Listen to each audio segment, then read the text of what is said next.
Hello guys, good afternoon. Today's video nga pala, share ko lang to. Nagpagawa tayo ng bahay sa probinsya. Ito, 2-story, second floor. Steel second floor, tubular. Tubular ang gamit. Ayan. Ito guys yung bahay. So ito, maluwang to. Nature dito. So may sagingan pa pala guys. Yan, ito yung original na main house namin. Yan yun, hanggang doon sa labasan. Ito yung gagamitin namin, yero, beige color na 0.5 ang kapal, saka white na gutter. Ayan guys, tapos may balcony dito na 1 meter yan. So ayan guys,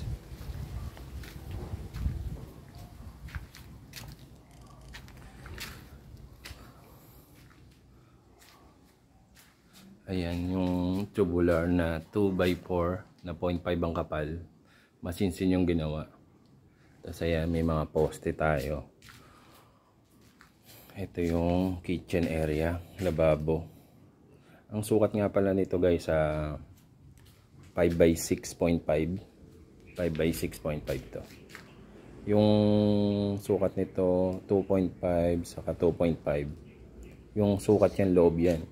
So kung isasama mo yung hollow blocks, mga 4 plus 0.12 ganun, something 5.12. ayan guys. So ito isang kwarto, isang CR na 1.5 ang luwang, saka isang 2.5. Pero originally kasi guys, ito is bungalow lang, tiny house lang, bakasyonan sa probinsya. Ito yung kwan, ito yung sa labas sa likod. Ayan. Original design nito, bungalow lang or tiny house lang, bakasyonan, 2 kwarto sa isang CR. And then dito yung kitchen, ito dining area. Itong floor plan na to, layout na to, nakita ko lang sa Google. Ilalagay ko dito yung layout nito, 5x6, pero ako pinagawa ko 6.5. so 5.1 by 6.6 na to. Kasi yung loob ang kinuha na nila sinakto nila sa 6.5 saka 5 yung lapad, haba ay 6.5. Ayan guys. So ayan yung tubular. So dito sa taas, original design nito guys is bungalow lang, tiny house. So kaya ito may harang to. Pero since nagbago isip ko, pina second floor ko na lightweight lang material, steel, tubular. So babakbakin na nila to para ito ay magiging maluwang na living area. Yan guys, magiging living area na yan. So isang room na lang dito, saka 2 room sa taas. So yun guys, ay mga layout nila, design 2x2 saka yung pamakuan, and 2x4 yung Raptor. Yan na, ayan na naka, so pinabaong ko na sa beam para hindi na magtutuklap or para mas malalong mas matibay. Pinabaong ko na. Ayan guys, tapos ito diretsong firewall sa yan, sa side na yan, firewall na yan. And the rest na lang, tapos 4 na patong na hollow blocks. And guys, 4 na patong na hollow blocks yung paikot.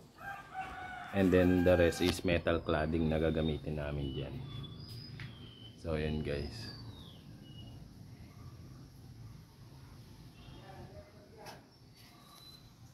Ayan guys, so nag-uulan ngayon kaya hindi gaanong nabubungan agad, pero by Monday daw mabubungan na.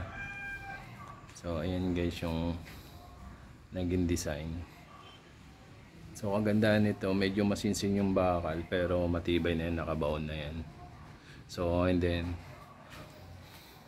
pwede nyong gayahin to guys. So hindi ganun kalaki gagastos nyo saka sa labor kasi ano, nakabaon na yung sa beam yung mga tubular. And then lightweight lang siya guys, lightweight materials lang siya, kaya yung poste nyo, basta as long na may mga poste daw, inonsult ko na rin sa mga engineer yan, mga friends ko engineer, as long na lightweight lang at walang magiging beam sa taas, yan ganyan, okay na yan, matibay na yan. So safe na yan. So ayan yung mga beam yan o poste. Ayan guys, yung balcony. Tapos dito may terrace pa na 2 meters. May magbububong pa dito yung terrace o porch area. Ayan guys. Ayan. So pwede pa kayong mag-hollow blocks ng 4 dyan. And then the rest metal na yung taas. So safe yan. So ang lalim pala nito is I think 4 na hollow blocks to. So malalim na rin naging hukay nila. Pero hindi siya talaga dinesign for second floor. Wala to, original design nito bungalow lang or tiny house lang. Pero since medyo malalim naman yan at pinostehan naman, pwedeng, and then lightweight naman yung tubular naman, pwedeng gamitan, pwedeng i-second floor using lightweight materials. So ayun guys.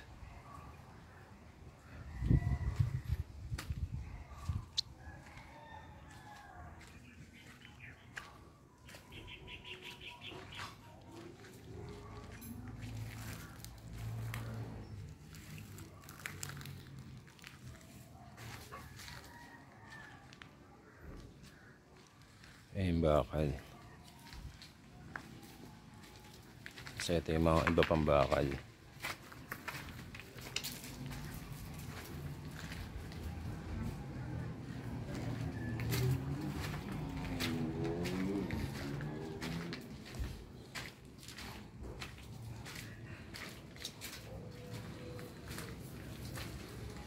So ayan guys yung mga natitira pang gamit. So yun. So lightweight materials, tubular. So 5 by 6.5 yung kabuuan ng bahay. Nasa 32 square meter. 6 times 5 is 30, something 31 o 32 square meter, hindi ko sure, pero nasa 30 yan yung baba. Ayan guys yung mga sobrang bato pa, continuous pa yung gawa.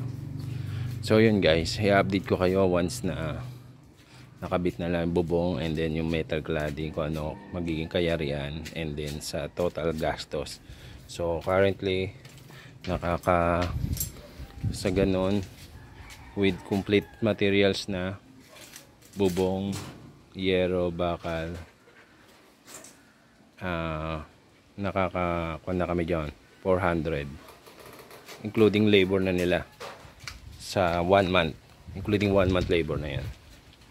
So update ko kayo sa magiging kayarian. Alright.